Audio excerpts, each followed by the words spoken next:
नमस्कार, मैं छत्तीसगढ़ अखबार के यूट्यूब चैनल इंडिया आजकल के स्टूडियो से सुनील कुमार। यूपी की एक खबर है। फतेहपुर जिला है यूपी का, अभी तक नाम इसका पता नहीं क्यों बदल नहीं पाया है। फतेहपुर, यहाँ पर एक बारात पहुंची। सुमित केसरवानी जौहरी हैं, 25 साल के। उनकी शादी तनु केसरवानी 19 साल की, बालिग हैं दोनों, चिंता मत कीजिए। 2 साल से प्रेम संबंध भी था इनका, बालिग हो गए तब शादी हो रही है, अच्छी बात है। दुल्हन की बारात गई थी। कुछ जातियों में दुल्हन की भी बारात जाती है, बड़ी अच्छी बात है। बारात गई तो दुल्हन के घर का कुत्ता भी गया साथ में। अब सभी लोग चले गए होंगे तो कुत्ते को किसके भरोसे छोड़ के जाएं। कई लोगों को कुत्तों से प्रेम भी रहता है, उसको लेके जाते हैं जगह जगह। तो कुत्ते को लेके गए। अब जब चल रहा था समारोह, जलसा चल रहा था, तो कुत्ता भौंकने लगा। भौंकेगा ही, जितना जोर से डीजे बजता है, जितना जोर से लाउड स्पीकर बजता है, जितने फटाके फूटते हैं, इन सब तीनों चारों चीज़ों की आवाज़ एक साथ कान में पड़े तो मैं आपको कह सकता हूँ कई बार इंसान भी भौंकने लग सकते हैं। आप हैरान मत होइएगा, जरूरी नहीं है कि उनको किसी रेबीज वाले कुत्ते ने काटा हो। इतनी आवाज़ से लोग आपा खो बैठ सकते हैं। भौंकने लगेंगे इंसान तो भी डरिएगा मत। तो कुत्ता भौंकने लगा, उसको लेके झगड़ा हो गया। लड़के और लड़की के बीच 2 साल से मोहब्बत चले आ रही थी, दोनों में शादी हो रही है। दोनों केसरवानी सरनेम है दोनों का, जाति जो भी हो। लड़की की बारात गई थी, शायद सिंधी रहा होगा परिवार दोनों का। 2 साल का प्रेम, सब मिल बैठ के शादी कर रहे हैं दोनों परिवार, स्वजाति है, सब कुछ है। कुत्ते ने भौंका, उसको लेके झगड़ा हुआ, तनातनी हुई, इतना झगड़ा हुआ, मामला थाने तक पहुंचा, टूट गया रिश्ता। सामान वापस ले, रिश्ता टूट गया। मुझको कई बार लगता है कि लोगों का बर्दाश्त इतना कम क्यों होते जा रहा है। हम लोग तो शायद हजारों साल, दसियों हजार साल के सिविलाइजेशन से, सभ्यता के विकास से गुजर के यहाँ तक पहुँचे हुए हैं। याद है ना आपको? कोई भी किताब पढ़िएगा, आपको डार्विन पसंद नहीं है तो मत पढ़िए, किसी और को पढ़ लीजिए। हालांकि वैज्ञानिक बातें जो हैं वो डार्विन की हैं, लेकिन आप मत पढ़िए। आपका धर्म जो है आपको अगर कहता है कि डार्विन का कहा हुआ सच नहीं हो सकता, हम बंदर की औलाद नहीं हो सकते, जिसकी भी औलाद होंगे आप, अपने पुरखों की औलाद होंगे। तो दसियों हजार साल के सभ्यता के विकास से हम यहाँ तक पहुँचे हैं। सामाजिक विकास भी हुआ है, हमने परिवार के रूप में रहना भी सीखा है, परिवार का ढांचा और औपचारिक हुआ है। मैंने अभी 2-4-10 दिन पहले ही वर्जित संबंधों के बारे में भी कहा था कि परिवारों के भीतर कौन कौन से संबंध वर्जित रहते हैं, सावधान रहना चाहिए। ये तमाम विकास जो हुए हैं, ये सभ्यता का विकास, सामाजिकता का विकास, व्यक्तिगत सोच का विकास, ये सब इतने दसियों हजार साल में हुए हैं। एक कुत्ते के भौंकने से ये पूरा विकास जो है ये खतरे में पड़ गया।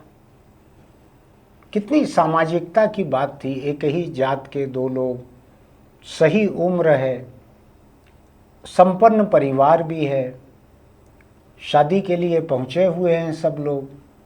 कुत्ता भौंक दिया, खत्म हो गया सब। वहां से लड़ाई इतनी चालू हुई। कई जगह मैंने ऐसे सुना है कि फूफा जो हैं वो फूं फां करते रहते हैं, ऐसा शादी में ऐसे लतीफ़े रहते हैं, मुझको नहीं मालूम है। मैं ज़्यादा भीड़ भड़क्के के शादी में भरोसा नहीं रखता, तो मुझको ज़्यादा नहीं मालूम है फूफा वूफा क्या करते हैं, लेकिन ऐसा सुना है मैंने कई जगह कि जो शादी में सबसे बड़ा मुंह फुलाए घूमता रहे वो फूफा रहता है। ऐसा पता नहीं आपने देखा है कि नहीं देखा है। किसी और ने कहा जो फूफा करता रहे बिना बात के भी, वो फूफा रहता है ऐसे। अब हो सकता है कोई फूफा ऐसा रहा होगा किसी का जिसको कुत्तों से एलर्जी रही हो, या जिसको कुत्ते ने हाल फिलहाल में काटा हो, जैसा 1 जुलाई को मुझको भी काटा था।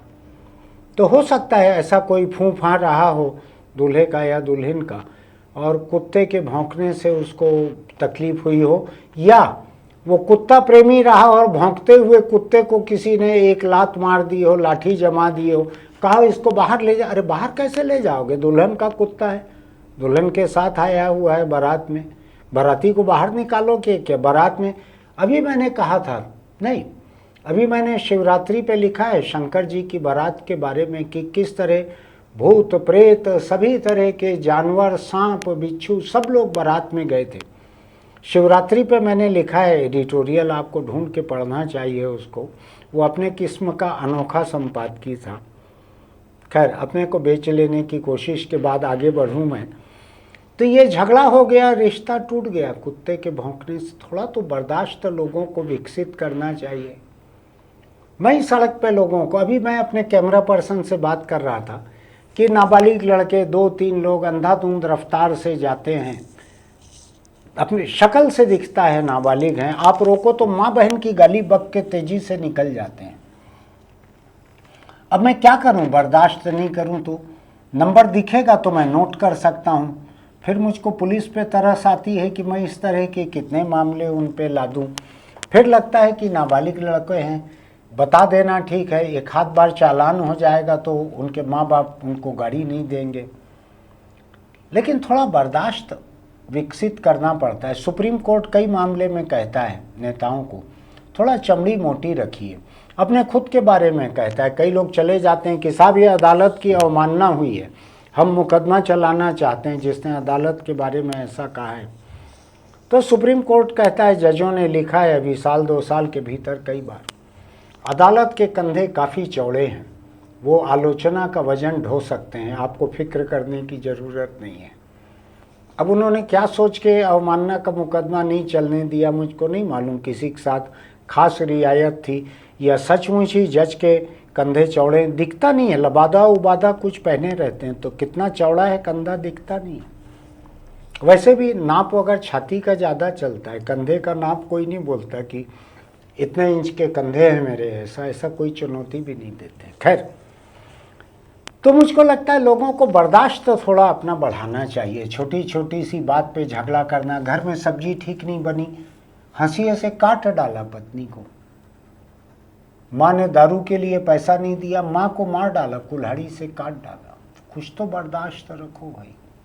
बाहर चले जाओ, किसी से जाके पूछो कॉलोनी में, मेरे घर के आसपास भी बच्चे आते हैं दिवाली के आसपास, साहब घर के बाहर का घास साफ कर दें क्या, खोद दें क्या, घास जो उगाई है, पैसा दे देना, कुछ कार धो दें क्या, कुछ पैसा दे देना। मैं बता रहा हूँ आपको, काम बिखरा हुआ है और लोग बेरोजगार हैं। केवल भूत को पीपल से मिलाने की ज़रूरत है, पीपल खाली पड़ा हुआ है, भूत को मकान किराए से मिल नहीं रहा है। तो थोड़ा सा बर्दाश्त रखो। अगर आज पैसा नहीं है दारू पीने का तो 3 दिन काम करो, मेहनत करो, लोगों के घर की गाड़ियां धो दो, फिर पैसा मिलेगा। 1 दिन दारू पी लो, फिर 3 दिन कार धो दो। माँ को मत मारो, बाप को मत मारो, बच्चों को मत मारो, कत्ल मत करो। लोग जरा जरा सी बात पे आजकल जान ले लेते हैं या जान दे देते हैं। बर्दाश्त रखना चाहिए। आप कुत्ते का भौंकना बर्दाश्त नहीं कर पा रहे, बैंड बज रहा होगा, डीजे बज रहा होगा, अंधाधुंध नाच रहे होंगे लोग, कुत्ते को देख के लग रहा होगा कि ये हो क्या रहा है। बारात में, पहली बारात में गया होगा वो कुत्ता, तो उसको नहीं हो पाया बर्दाश्त। तो आप तो इंसान हो ना, वो तो कुत्ता है, उसको नहीं हो पाया बर्दाश्त। आपको मालूम है उसके कान ज़्यादा संवेदनशील रहते हैं, ज़्यादा नाजुक रहते हैं, नहीं हो पाया बर्दाश्त। इंसानों को तो बर्दाश्त तो होना था ना, बाराती और घराती को। मैं आज एक छोटी सी बात यही कहने के लिए आया हूँ कि ज़िंदगी में अगर आप थोड़ा बहुत बर्दाश्त विकसित नहीं करेंगे, आप घर पहुँच के देखेंगे कि रात को खीर बनी थी और सवेरे पूरी गायब हो गई, और आप 2 बच्चों को पूछेंगे कि किसने खाई है, वो लोग कहेंगे मैंने नहीं खाई, मैंने नहीं खाई।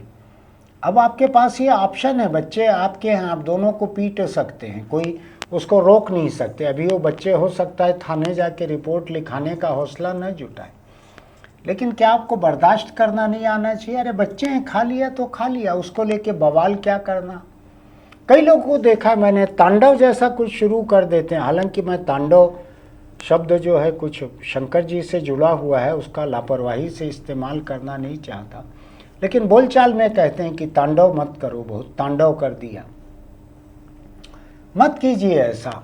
2 साल से प्रेम था लड़के लड़की का, अच्छी उम्र दिख रही है 25 और 19 साल, नहीं टूटती शादी, हो सकता है अगले साल से बच्चे पैदा होना शुरू भी हो गए रहते। आपने पूरा का पूरा लड़ाई झगड़ा करके, बवाल करके, सामान वापस कर दो, गहना वापस कर दो। अरे जो 2 साल की मोहब्बत थी वो कहाँ जाएगी? दोनों में जिस परिवार ने भी बवाल खड़ा किया, कोई फूफा रहा होगा ऐसा मेरा अंदाज है। आप पता लगाना, ये यूपी के फतेहपुर जिले की बात है, थोड़ा पता लगाइएगा फूफा के कारण हुआ है क्या। बर्दाश्त रखिए, जिंदगी बर्दाश्त से चलती है, सहन शक्ति से चलती है, सहिष्णुता से चलती है। ये बात जजों के लिए भी लागू होती है, नेताओं पर भी लागू होती है, अखबार नवीसों पर भी लागू होती है। मैं भी कई तरह की किताबें पढ़ रहा था तो एक दो पन्ना किसी ने मेरे खिलाफ भी लिख दिया था किसी किताब में। नहीं लगा मुझको बुरा, मैं उबर गया हूँ उससे। बर्दाश्त करना आना चाहिए, अच्छी चीज़ है बर्दाश्त। सवेरे शाम पानी के साथ 1-1 चम्मच लीजिए आप बर्दाश्त, जीवन सुखी रहेगा, आप देखेंगे। फिर मिलेंगे। आज और कोई नसीहत नहीं। आपको अच्छा लगता है मेरा कहा हुआ तो इसका लिंक अपने दोस्तों को भी भेजिएगा। हो सकता है उनका आपसे झगड़ा वगड़ा करने का इरादा हो तो दूर हो जाए, छूट जाए। हमारे YouTube चैनल इंडिया आजकल को लाइक कीजिए, सब्सक्राइब कीजिए, नोटिफिकेशन की बटन दबाइए। कमेंट बॉक्स में लिखिए कि बर्दाश्त करने से, सहन शक्ति से आपका कब क्या फ़ायदा हुआ और आपा खो देने से आपका क्या नुकसान हुआ, ऐसा बताइएगा। कुत्ते के भौंके हुए को तो बर्दाश्त करना चाहिए, एक शादी तोड़ देने के बजाय। नहीं, फिर मिलेंगे।